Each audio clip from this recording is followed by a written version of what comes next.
Hello everyone, welcome to iExamB, India's only platform to make your preparation 50% faster. So दोस्तों अपनी आज की इस वीडियो में हम डिस्कस करने वाले हैं एक इम्पोर्टेंट स्कीम, क्योंकि हमने ये दौर शुरू किया हुआ है स्कीम का, और ये दौर इसलिए शुरू किया है क्योंकि जो सबसे इम्पोर्टेंट एग्जामिनेशन है नाबार्ड वो आने वाला है। पूरी पूरी उम्मीद है कि बहुत जल्द वो आ जाएगा। उसके साथ साथ आप देखेंगे IBPS एएफओ एग्जामिनेशन है, CCI का एग्जामिनेशन है, RRB एएफओ का एग्जामिनेशन है, और भी RCFL वगैरह बहुत सारे एग्जामिनेशन है। खासकर इंश्योरेंस कंपनीज के लिए तो ये बहुत इंपॉर्टेंट गवर्नमेंट का प्रोडक्ट है। ओके, सो अपनी आज की इस वीडियो में हम डिस्कस करने वाले हैं प्रधानमंत्री फसल बीमा योजना। कुछ कुछ इंपॉर्टेंट चीज होती हैं। देखो, दो चीज होता है, एक तो हम बहुत इंटरेस्ट के साथ पढ़ते हैं, और कई बार होता है कि हमें वो इंटरेस्ट नहीं आता है। जब वो इंटरेस्ट नहीं आता है तो क्या करें, पढ़ना तो है तब भी। तब क्या करना है, तब आपको क्या करना है, जब मान लो आप पढ़ते पढ़ते बोर हो गए हो, तो कई कहते हैं कि ना पानी की बोतल ऐसे रखो वैसे, उससे कुछ नहीं होने वाला है। आपको क्या करना है, जब आपका पढ़ने का मन नहीं कर रहा, आप सीधे वेबसाइट खोल लीजिए पीएमएफबीवाई की वेबसाइट खोलिए। देखिए कितनी ब्यूटीफुली डिजाइन की है वेबसाइट। आप वेबसाइट खोलेंगे, आपको दिख जाएगा ऊपर ministry of agriculture farmer welfare, प्रधानमंत्री फसल बीमा योजना, किस मिनिस्ट्री की, ये आपको पता चल जाएगा। मैक्सिमम टाइम यही क्वेश्चन पूछा जाता है। और यहाँ पे आप देखिए किन किन चीजों को फोकस किया गया, farmer corner, insurance premium, report crop loss. मैं इसका आपको सीधे वेबसाइट ही दिखा देता हूँ, तो ताकि आपको थोड़ा सा समझने में और आसानी हो जाए। बट अगर आप देखेंगे, बहुत ब्यूटीफुली डिजाइन किया है वेबसाइट को, और आप जहां पे क्लिक करते हैं ना तो वो ऊपर हो जाता है, और आप उसके बारे में देख सकते हैं। Insurance premium calculator, report crop loss, application का क्या स्टेटस है, कृषि रक्षक पोर्टल, ये इंपॉर्टेंट है। देखो ये क्वेश्चन आ सकता है आपसे एग्जामिनेशन में, पूछा जा सकता है। अब इसमें क्या है, आप देखिए फसल बीमा कराओ, सुरक्षित कवच पाओ। ये किस चीज के लिए है, कोई भी पीएमएफबीवाई से रिलेटेड कोई भी क्वेश्चन है, क्वेरीज है, शिकायत है, कुछ भी है, इवन आपको क्लेम करने के लिए यहाँ पे डालना है, वो भी आप डाल सकते हैं। नंबर क्या है, 14447। तो ये ध्यान रखना है, इस टाइप के क्वेश्चन आपसे पूछे जा सकते हैं। सिमिलरली अगर आप देखेंगे यहाँ पे विंड्स है, इस पे क्वेश्चन आया भी है और फिर से आ सकता है। विंड्स क्या है, weather information network and data system. Okay, know your areas weather update. तो यहाँ पे आप अपने एरिया का वेदर अपडेट देख सकते हैं। तो ये कहाँ पे प्रोवाइड किया जा रहा है, पीएमएफबीवाई के अंदर ही सारे लिंक प्रोवाइड किए जा रहे हैं। उससे पहले केसीसी का भी था, बट अभी केसीसी के लिए सेपरेट पोर्टल बना दिया गया है। तो ये थोड़ा सा आपको ध्यान रखना है, कहाँ पे क्या मौसम है वो आप यहाँ पे जाके देख सकते हैं फोरकास्ट में। अभी यहाँ पे टाइम लगेगा, तो हम इसलिए अपनी चीजों के लिए आगे बढ़ते हैं। ओके, अब हम वापस आते हैं प्रधानमंत्री फसल बीमा योजना। हम जब फसल बीमा की बात करते हैं तो हम बात किस चीज की करते हैं भाई। देखो, किसान को ना बहुत लॉस होता है। आप ये समझिए कि किसान को 6 मंथ में सैलरी मिलती है, ये आप ऐसे समझ लीजिए, और उसकी 6 मंथ की सैलरी उस प्रोडक्ट पे मिलेगी जो बाहर खुले में रखा हुआ है। अब जब खुले में रखा है तो बहुत रिस्क है। अब आप सोचो कि आपकी कंपनी, अगर आप कहीं जॉब करते हैं, आपको सैलरी देने वाली है और उसको खुले में रख दे, तो कितना रिस्क हो जाएगा। तो वैसा ही देखो, फार्मर के पास बहुत रिस्क है। अगर उसको 6 मंथ में अच्छा बेनिफिट मिला, तो उसके लिए नेक्स्ट क्रॉप को ग्रो करने के लिए पैसे होते हैं, अपना खर्चा चलाने के लिए भी होते हैं, फीस पे करने के लिए, सब कुछ करने के लिए होते हैं। बट अगर ये लॉस हो जाए तो सोचिए किसान कितना पीछे चले जाता है। उसको नेक्स्ट क्रॉप के लिए लोन लेना पड़ेगा, चाहे वो मनी लेंडर से ले, चाहे इंस्टीट्यूशन से ले। अपने खर्चे कैसे चलाएगा, ये सारा कंसर्न हो जाता है। इसी वजह से फार्मर किस में चले जाते हैं, डेट ट्रैप में चले जाते हैं। तो डेट ट्रैप में ना जाए, इसके लिए गवर्नमेंट प्रधानमंत्री फसल बीमा योजना लेकर आ रही है। इस बात को बहुत अच्छे से समझिए, क्योंकि अगर आप देखेंगे, अगर आप फार्मिंग कम्युनिटीज को देखेंगे, गांव में देखेंगे, तो वहां पे जनरली आप देखोगे हर चीज सीजन के अकॉर्डिंग होती है। बच्चों की फीस भी सीजनल जमा होती है। ऐसा नहीं होता कि हर मंथ की तरह सिटी की तरह हर महीने फीस जमा करने जा रहे हैं। वहां पे 6 महीने में करता है। फार्मर के पास हर महीने कहाँ से पैसे आने वाले हैं। तो ये बहुत बड़ा एक रिस्क होता है, क्योंकि उसका सब कुछ खुले में है, और अगर वो लॉस हो जाए तो वो सोचो कितना पीछे जाएगा। इसलिए ये इंपॉर्टेंट है, और ये ऑब्जेक्टिव आपको बहुत अच्छे से क्लियर होने चाहिए, क्योंकि तभी हम डिस्क्रिप्टिव में भी आंसर कर पाते हैं और हमको चीजें क्लियर होती चलती हैं। ओके, अब आगे देखते हैं। ये अभी हमने देख लिया है, इसमें इंपॉर्टेंट क्या है एग्जामिनेशन के लिए, कृषि रक्षक से पूछा जा सकता है, विंड से रिलेटेड क्वेश्चन पूछा जा सकता है। आप देखेंगे इसका एक्स पोर्टल, ट्विटर जिसको हम कहते थे, फसल बीमा कराओ, सुरक्षा कवच पाओ। पंजीकरण की लास्ट डेट क्या है, वो 31 जुलाई 2024 है। तो ये जनरली होता है कि जो खरीफ के लिए होती है उसकी लास्ट डेट हर साल 31 जुलाई होती है, और जो रबी के लिए होती है उसकी लास्ट डेट होती है 31 दिसंबर, जो भी साल होता है। ओके, इसके साथ साथ आप देखेंगे नेफेड पे ये समृद्धि पोर्टल ये सब बनाए गए हैं, बट ये आपको ध्यान रखना है। और 14447 ये अ, जो सुरक्षा कवच है, जो उसका फोन नंबर भी दिया है। कौन कौन से इंश्योरेंस पार्टनर है वो यहाँ पे दिए, बट इससे ये ज्यादा इंपॉर्टेंट नहीं है। मुझे कमेंट बॉक्स में एक चीज बताइए, उसको हमने करंट एग्रीकल्चर अफेयर्स में कवर किया था, उसको आगे हम एमसीक्यूज में कवर करेंगे। बट मुझे एक चीज ये बताइए कि इंडिया में कौन से ऐसे स्टेट्स हैं जहां पे पीएमएफबीवाई अभी नहीं ऑप्ट किया है स्टेट गवर्नमेंट ने, ये आपको मुझे कमेंट में बताना है। ओके, प्रधानमंत्री फसल बीमा किस किस चीज के लिए मिलता है? देखो, खाद्य फसलों के लिए मिलता है, तिलहनी फसलों के लिए मिलता है, वाणिज्यिक फसलें मतलब कमर्शियल क्रॉप, तो सारी लगभग सारी टाइप की क्रॉप्स के लिए ये मिलता है। और अगर आप देखेंगे, जब हम बोलते हैं सारी क्रॉप्स के लिए, तो फिर मेरे मन में क्वेश्चन आता है कि अगर मैं उत्तराखंड में कॉटन लगाऊंगा तो क्या उसको इंश्योर किया जाएगा? बिल्कुल नहीं किया जाएगा, क्योंकि हर जगह की कुछ नोटिफाइड क्रॉप्स होती हैं, उनको हम क्या बोलते हैं? अधिसूचित फसलें। तो जैसे आप देखिए, ये हिमाचल प्रदेश का इमेज है। हिमाचल प्रदेश खरीफ 2024 फसल बीमा योजना के अंतर्गत करवाने की अंतिम तिथि क्या है? 15 जुलाई। अभी आप लोगों के साथ आपने 31 जुलाई बताई थी, तो अब मैं दोनों ही चीजें बता देता हूँ आपको। देखो, यहाँ पे लिखा है 31 जुलाई, यहाँ पे लिखा है 15 जुलाई। तो क्या होता है, फार्मर से जो प्रीमियम कलेक्ट करना होता है उसकी लास्ट डेट होती है 15 जुलाई। उसके बाद जो भी कलेक्टिंग एजेंसी है, और खाली हालांकि लास्ट में सारा काम बैंक करते हैं, तो बैंक को पोर्टल में इसको अपडेट करने की लास्ट डेट 31 जुलाई होती है। मतलब आपने फार्मर से प्रीमियम कलेक्ट कर लिया, उसके बाद 31 जुलाई तक आपको अपलोड कर देना, अदरवाइज फिर इंश्योरेंस नहीं होगा। तो ये दोनों डिफरेंस होता है। फार्मर से 15 जुलाई तक कलेक्ट करना है, उसके बाद वहां पे अपलोड करना है, तो उसके लिए 15 दिन नेक्स्ट दिए जाते हैं। Is it clear? I think ये क्लियर सबको होगा। अब देखो, अधिसूचित फसलें, नोटिफाइड क्रॉप्स। तो नोटिफाइड क्रॉप्स हिमाचल में कौन सी है? धान है, मक्का है। ये किसमें? फूड ग्रीन क्रॉप्स में।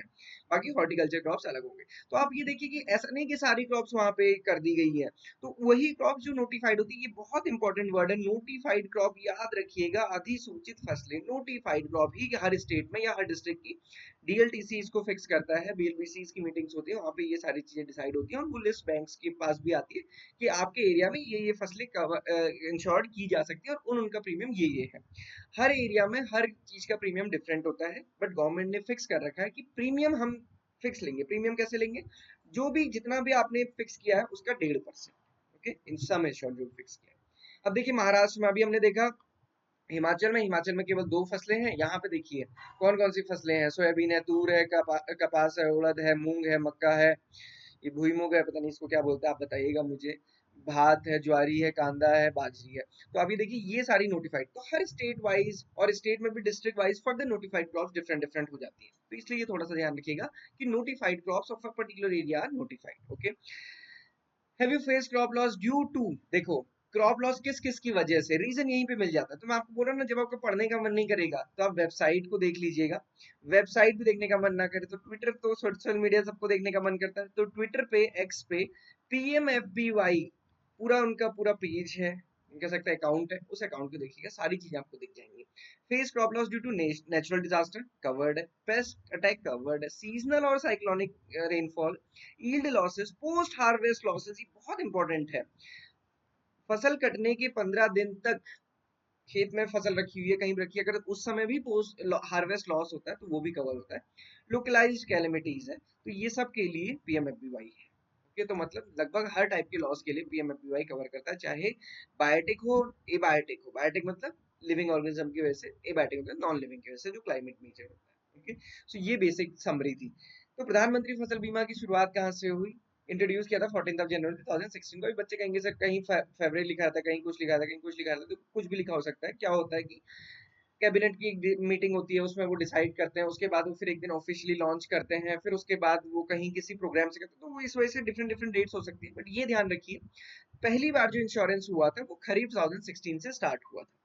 खरीफ 2016 से प्रधानमंत्री फसल बीमा योजना के अंदर इंश्योर करना शुरू हुआ था। इसने किसको रिप्लेस किया था? दो स्कीम को रिप्लेस किया था, नेशनल एग्रीकल्चर इंश्योरेंस स्कीम और दूसरी modified national agriculture insurance scheme. Objective क्या है?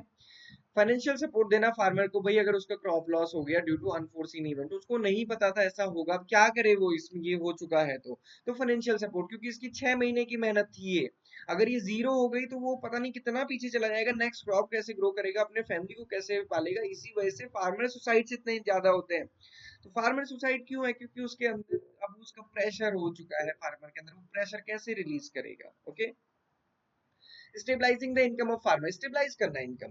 रेगुलर इनकम होती है, ठीक है, अब एक बार लॉस हो गया तो फिर क्या होगा? 6 महीने का क्या जीरो हो जाएगा? तो कम से कम उसको स्टेबलाइज करना, और ताकि वो कंटिन्यूएशन रख सके फार्मिंग है। क्योंकि अगर मान लीजिए 6 महीने लॉस हो गया ना, उसका दोबारा खेती नहीं करेगा, वो माइग्रेट कर जाएगा और बाहर कुछ भी काम कर लेगा, ताकि उसको कुछ ना कुछ तो कमा के खाने को मिले। Okay, encouraging farmer to adopt the innovative and modern agriculture practices. Farmer change क्यों नहीं करता? हम कहते हैं भैया फार्मर चेंज ही नहीं करता। क्यों नहीं करता? क्योंकि उसको उसमें दिखती नहीं है चीजें। मतलब अगर आप उसमें उसको भरोसा लगेगा, भरोसा कैसे होगा कि भाई देखो तुम ये ग्रो करो, नहीं होगा, लॉस हो जाएगा, तो देखो फसल बीमा योजना आपके पास।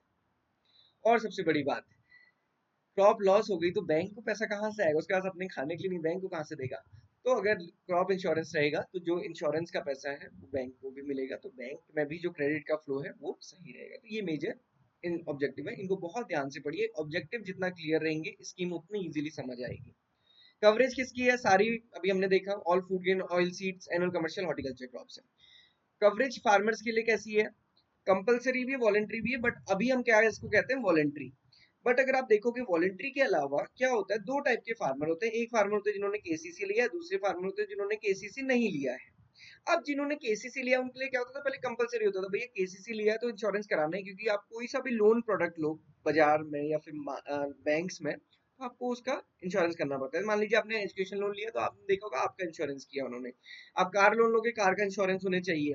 आप कुछ भी लोगे तो उसका इंश्योरेंस चाहिए, क्योंकि अगर कल के दिन उस एसेट को कुछ हो गया तो कम से कम इंश्योरेंस से पैसे तो बैंक को वापस मिलेंगे। तो सिमिलरली पहले क्या था कि क्रॉप इंश्योरेंस, बट अभी क्या किया गवर्नमेंट ने, करीब 2020 से गवर्नमेंट ने इसको वॉलंटरी कर दिया, लोन ही फार्मर के लिए भी। गवर्नमेंट ने कहा कि भैया अगर आपको नहीं चाहिए तो ऑप्ट आउट का फॉर्म फिल कीजिए, ऑप्ट आउट का। और अगर आप ऑप्ट आउट का फॉर्म नहीं फिल करते तो हम आपका इंश्योरेंस कर देंगे, है ना?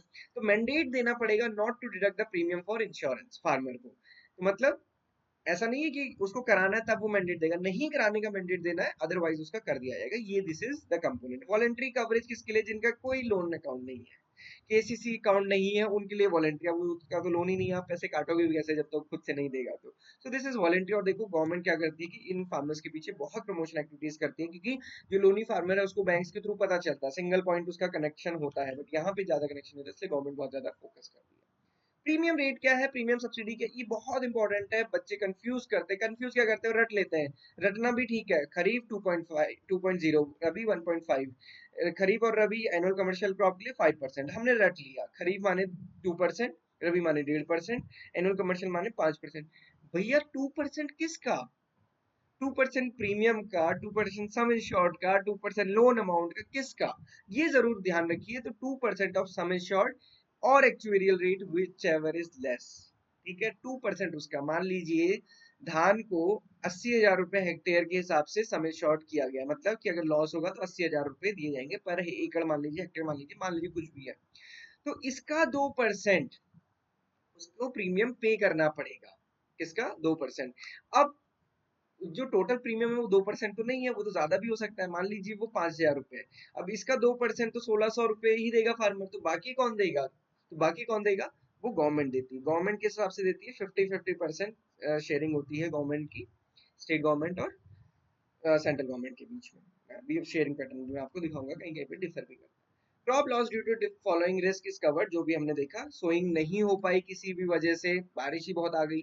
स्टैंडिंग क्रॉप में लॉस हो गया, पोस्ट हार्वेस्ट लॉस हो गया अप टू 2 वीक्स या 15 डेज। लोकलाइज कैलेमिटीज है, add on coverage. Crop loss होता है वाइल्ड एनिमल्स के लिए, बट वो एड ऑन कवरेज होता है किसी पर्टिकुलर एरिया में। जैसे उत्तराखंड में आप देखोगे जिस साइड में रहता है, हल्द्वानी से रामनगर के बीच में, यहाँ पे राजा जी सॉरी कॉर्बेट नेशनल पार्क है, देहरादून की साइड राजा जी नेशनल पार्क है, तो दोनों जगह हाथी का बड़ा अटैक है। तो अगर हाथी का अटैक है तो फिर वो एडिशनल पर्टिकुलर एरिया की होगा। क्या नहीं इंक्लूडेड है भाई, ये इंपॉर्टेंट है, ये पिछली बार क्वेश्चन आया। Loss due to war, nuclear risk, intentional damage, जानबूझ के आपने अपनी क्रॉप में आग लगा दी, या फिर क्या करा, मान लीजिए क्रॉप हार्वेस्ट हो गई, आपने हार्वेस्ट करा, उसके बाद खेत में आग लगा दिया और आपने कहा कि मेरे खेत में आग लगी, तो वो कवर नहीं होगा, क्योंकि आप ही खेत में आग कैसे लगी? आग लगती तो सबके खेत में लग जाती। और बड़ी बात ये कि क्या वो प्रिवेंटेबल था? प्रिवेंटेबल रिस्क है तो फिर वो कवर नहीं होगा। ओके, लास्ट टाइम ये क्वेश्चन आया नाबार्ड में, दो क्वेश्चन आया, वो भी आया था, ये भी आया था। उन्होंने ये पूछा कि भाई थ्रेशोल्ड यील्ड जो होती है, मान लीजिए क्रॉप लॉस हो गया, कैसे पता चलेगा कि किस हिसाब से इसको देना, मतलब कितना इसका वो होता था फील्ड में प्रोडक्शन? तो कैसे किया जाएगा? Average of yield of last 7 years excluding yield up to notified calamity year, इसलिए 5 ईयर भी कहीं कहीं पे लिखा रहता है। मल्टीप्लाइड, भाई ये पूछा था कि किससे मल्टीप्लाई करते तो उसको किससे मल्टीप्लाई किया जाता है? Indemnity level. इंडेमनिटी क्या होती है? किस हद तक लॉस को कवर किया जा रहा है, तो उस से उसको मल्टीप्लाई किया जाता है और उसके बेसिस पे थ्रेशोल्ड यील्ड निकाली जाती है। रिस्क शेयरिंग, अभी मैंने आपको बताया था रिस्क शेयरिंग कैसी है। 50-50% बेसिस पे है जो फर्दर लॉस होगा। उससे पहले अगर आप देखेंगे risk will be shared by insuring agencies and the government as follows. The liability of insurance companies in case of catastrophic loss computed at the national level for an agriculture crop shall be up to 350% of total premium collected. जितना उसने premium collect किया है उसका 350% या फिर 35% of total sum insured की बात ही की। टोटल सम इंश्योर्ड का 35% जो भी ज्यादा होगा वो इंश्योरेंस कंपनी कवर करेगी। अगर उसके बियॉन्ड लॉस है तो फिर उसको स्टेट गवर्नमेंट और सेंट्रल गवर्नमेंट 50-50% के बेसिस पे आपस में शेयर करेंगे। This is the risk sharing. So ये था प्रधानमंत्री फसल बीमा योजना के बारे में। आई होप कि आपको चीजें समझ आई होंगी। इसको जल्दी से रिवाइज कर लेते हैं। Ministry of agriculture farmer welfare की स्कीम है 14 जनवरी 2016 को लागू हुई। वन सीजन वन प्रीमियम था providing financial support. Budget allocation अभी हम डिस्कस नहीं कर रहे हैं क्योंकि ये अभी नया बजट आएगा तब हम डिस्कस करेंगे। अभी इस साल का पिछले साल का इससे कोई फर्क नहीं पड़ता है। कंपोनेंट क्या है 2% for the kharif, 1.5% for the rabi, 5% for the horticulture annual commercial crop. Okay, so ये याद रखिएगा। कम से कम इतने पॉइंट्स तो आपको ध्यान रहने चाहिए। Tagline one season one premium और भी इसकी बहुत सारी गवर्नमेंट राइम बनाती रहती है, वो थोड़ा आप टाइम टू टाइम देखते रहिए। So this is all for प्रधानमंत्री फसल बीमा योजना। Thank you for watching this video. कैसा आपको लगा जरूर बताइएगा। नेक्स्ट वीडियो किस पे करनी है बताइएगा, फिर हम कुछ वीडियोस करने के बाद इन पे एमसीक्यूज करेंगे। ओके, सो दैट कि आपको पता चले क्वेश्चंस कैसे आते हैं। Thank you everyone for watching this video and have a great day.